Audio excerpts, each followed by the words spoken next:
அனைவருக்கும் வணக்கம். சென்னையில் ஒரு சர்வதேச நிறுவனத்தில் நான் பணியாற்றி வருகிறேன். கடந்த வருடம் என் உடன் பணிபுரியும் நண்பர் ஒருவருடன் கூட்டாக ஒரு பிளாட்டில் தங்கியிருந்தேன். எனக்கு பெரும்பாலும் வீட்டிலிருந்தே லேப்டாப் மூலமாக வேலை செய்யும் வாய்ப்பு கிடைத்தது. ஹோம் ஆஃபீஸ் என்றாலும் நான் முடித்த வேலைகளை என் சீனியருக்கு அனுப்ப வேண்டியிருந்தது. அவருக்கு என் வேலை மிகவும் பிடித்திருந்தது. அடிக்கடி அவர் என்னை தனது வீட்டிற்கு அழைப்பார். அவரது குடும்பம் மிகவும் சிறியது. அவர், அவரது மனைவி மற்றும் 2 வயது குழந்தை மட்டுமே. அவரது மனைவி மிகவும் நல்ல எண்ணம் கொண்டவர். அவரது சிரிப்பு மனதை கொள்ளை கொள்ளும். சுமார் 5.5 அடி உயரமும் வட்டமான முகமும் கம்பீரமான தோற்றமும் கொண்டவர். அவரது பெயர் பூஜா. நான் அவர்கள் வீட்டிற்கு செல்லும் போதெல்லாம் என்னை மிகவும் அன்புடன் வரவேற்பார். அவரது அழகு என்னை மிகவும் கவர்ந்தது. மெதுவாக அவரது கணவர் வேறு இடங்களில் இருக்கும்போது நானும் பூஜாவும் கண்களால் தொடர்பு கொள்ள ஆரம்பித்தோம். என் சீனியர் தோற்றத்தில் நன்றாக இருந்தாலும் அவர் மிகவும் அதிகமாக குடிப்பதை என்னால் பார்க்க முடிந்தது.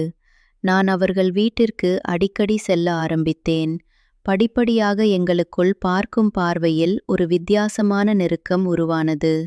நான் அவளை விழித்து விழித்து பார்ப்பேன். அவரது உடல் அழகை ரசித்து நானும் மெய்மறந்து போவேன். ஆனால் என்னை பற்றி அவர் என்ன நினைக்கிறார் என்று தெரியாமல் நான் தவித்தேன். இப்படியே சில மாதங்கள் கழிந்தன. ஒரு நாள் என் சீனியர் இரவு டின்னருக்கு தனது வீட்டிற்கு அழைத்தார்.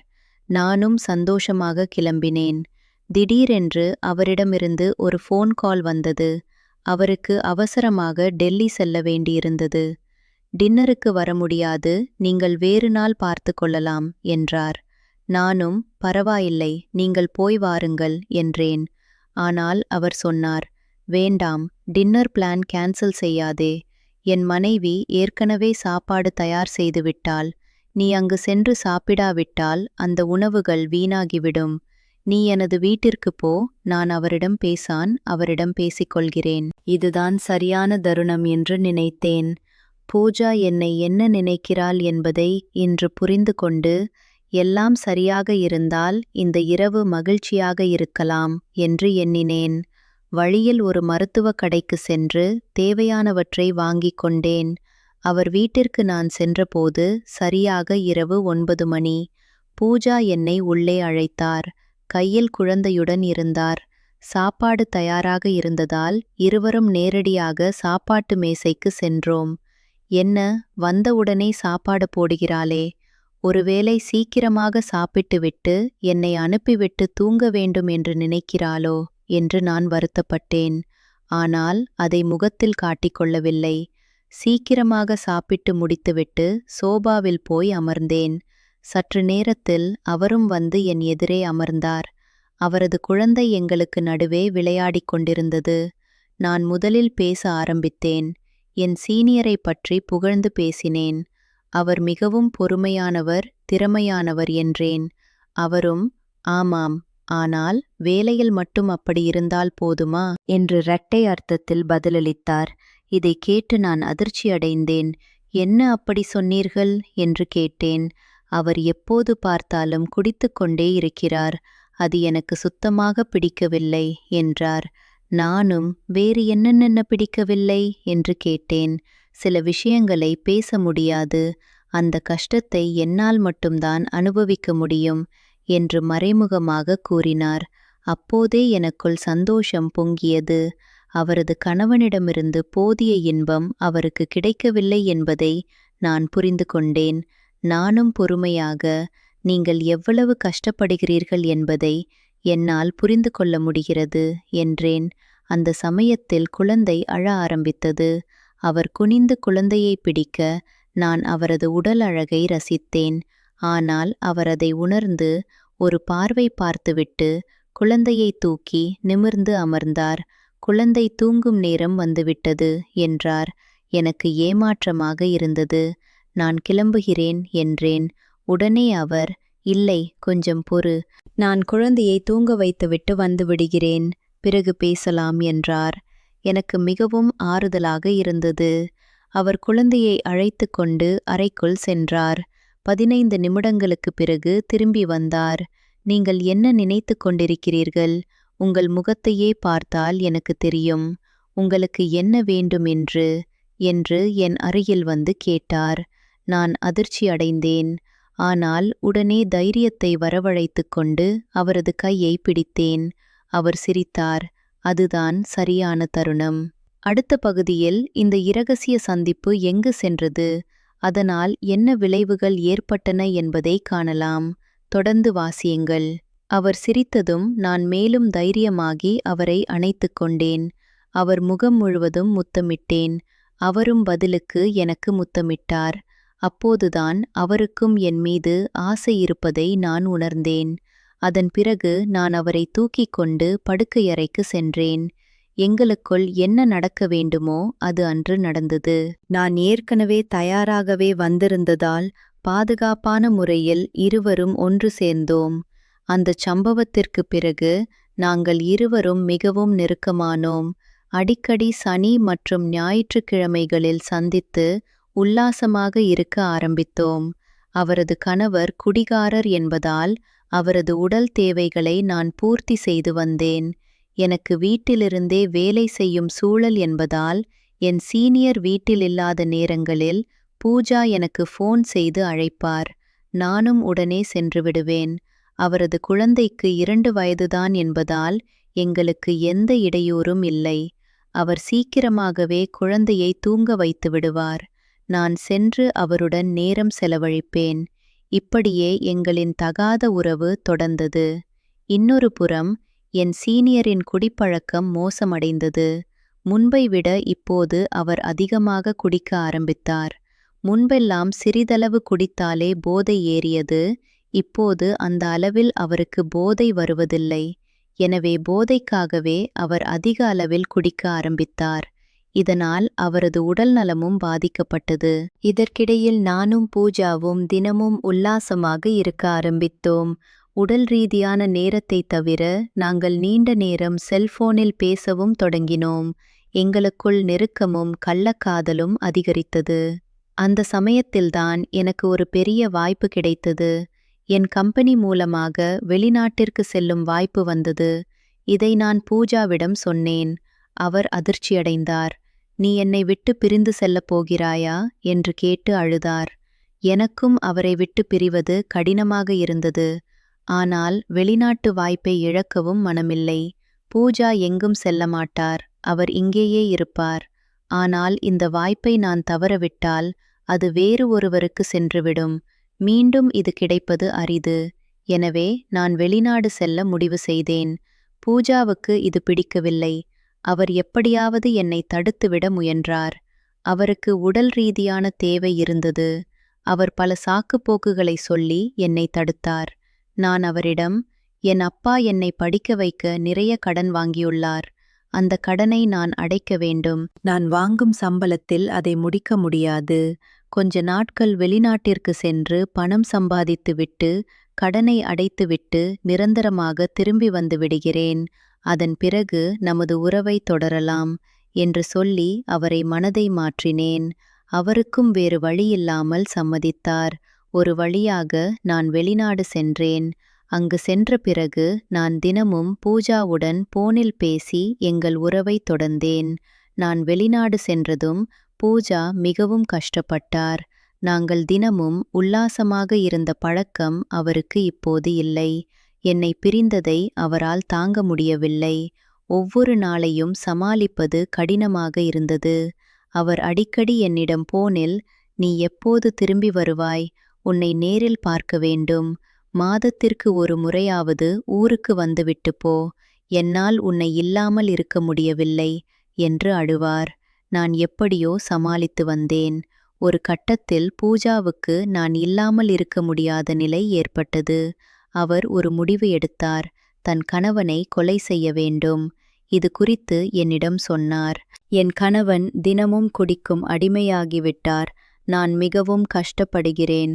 நீயும் நானும் திருமணம் செய்து கொண்டு சந்தோஷமாக வாழலாம் என்று அழுதார். அவர் அழுது அழுது என் மனதையும் மாற்றிவிட்டார். எனக்கும் பூஜா மீது மோகமும் ஆசையும் இருந்ததால் நான் ஒரு கட்டத்தில் அவரது கணவனை கொலை செய்ய சம்மதித்தேன். நான் வெளிநாட்டில் இருப்பதால் ஏதாவது பிரச்சனை வந்தால் நான் மாட்ட மாட்டேன் என்ற எண்ணமும் எனக்கு இருந்தது. எனவே பூஜாவின் வேண்டுகோளுக்கு இணங்கி கொலை திட்டத்திற்கு ஒப்புக்கொண்டேன். பிறகு இது தொடர்பாக என் நண்பர்கள் 4வரிடம் பேசினேன். நான் உங்களுக்கு அதிகமான பணம் தருகிறேன். கச்சிதமாக என் கள்ளக்காதியின் கணவனை கொலை செய்துவிடுங்கள் என்று அவர்களுக்கு ஆசை காட்டினேன். என் வார்த்தைகளை கேட்டு மயங்கிய அவர்கள் கொலைக்கு ஒப்புக்கொண்டனர். இதை நான் பூஜாவிடமும் சொன்னேன்.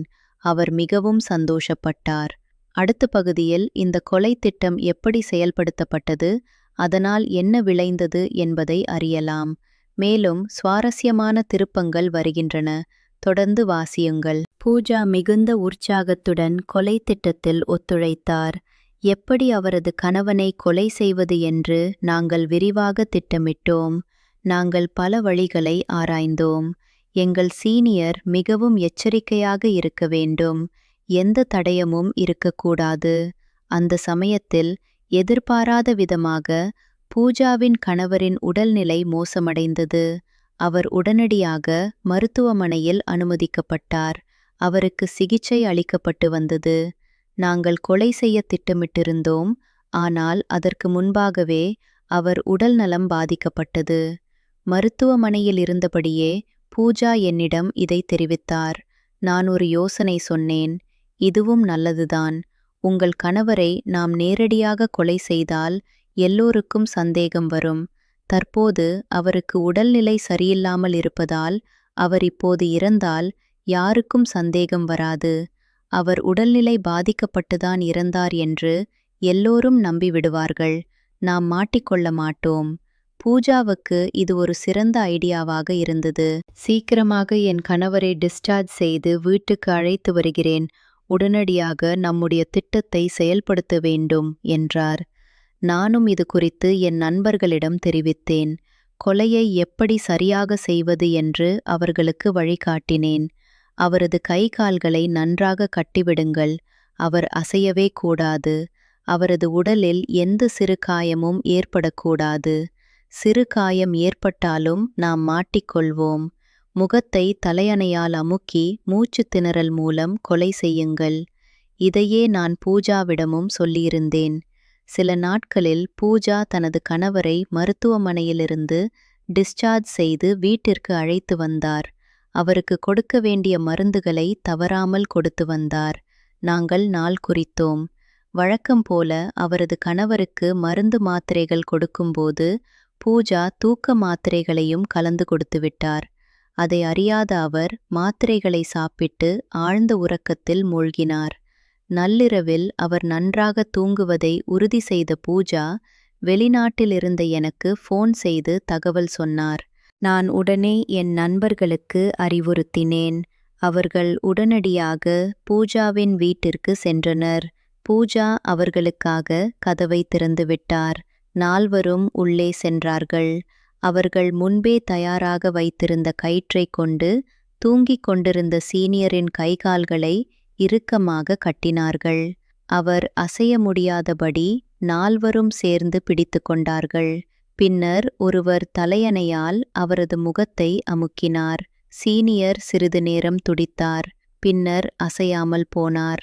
அந்த நொடிக்கு நொடி பூஜா செல்போன் மூலம் என்னிடம் தெரிவித்து கொண்டே இருந்தார். அவர் இறந்துவிட்டார், அவர் இறந்துவிட்டார் என்று அவர் குரலில் பதற்றத்துடன் சொன்னார். கொலை முடிந்ததும் என் நண்பர்கள் 4வரும் எதுவும் தெரியாதது போல அங்கிருந்து கிளம்பிவிட்டார்கள். பூஜா தனது கணவரின் உடலில் ஏதேனும் காயங்கள் உள்ளனவா என்று பரிசோதித்தார். எந்த ஒரு கீறலோ காயமோ இல்லை. அவருக்கு மிகுந்த திருப்தி. அன்று இரவு முழுவதும் அவர் இறந்த கணவரின் உடலுக்கு அருகில் அமர்ந்து என்னுடன் ஃபோனில் பேசிக்கொண்டிருந்தார். நானும் அவருடன் வெளிநாட்டில் இருந்தபடியே பேசிக்கொண்டிருந்தேன். அடுத்த பகுதியில் இந்த கொலையை பூஜா எப்படி ஒரு விபத்து போல மாற்ற முயன்றார், மேலும் போலீஸ் விசாரணை எங்கு சென்றது என்பதை காணலாம். சஸ்பென்ஸும் டிராமாவும் நிறைந்த இந்த கதையின் முடிவை தவறவிடாதீர்கள். விடியற்காலையில் பூஜா தனது நாடகத்தை ஆரம்பித்தார். அவர் சத்தமாக கத்தி, என் கணவர் உடல்நலம் சரியில்லாமல் மூச்சு திணறி இறந்துவிட்டார் என்று கதறி அழுதார். அவரது அலறலைக் கேட்டு அக்கம் பக்கத்தினர் ஓடி வந்தனர். இவ்வளவு சின்ன வயதில் கணவனை இழந்து ஒரு குழந்தையுடன் எப்படி கஷ்டப்படுவாளோ என்று அனைவரும் வருத்தப்பட்டனர். யாருக்கும் ஒரு சந்தேகமும் இல்லை. ஆனால் தகவல் கேள்விப்பட்டு வந்த சீனியரின் பெற்றோருக்கு உடனே சந்தேகம் ஏற்பட்டது. ஏனெனில் இறப்பதற்கு முந்தைய நாள் இரவு அவர்களுடன் சீனியர் போனில் பேசியிருந்தார்.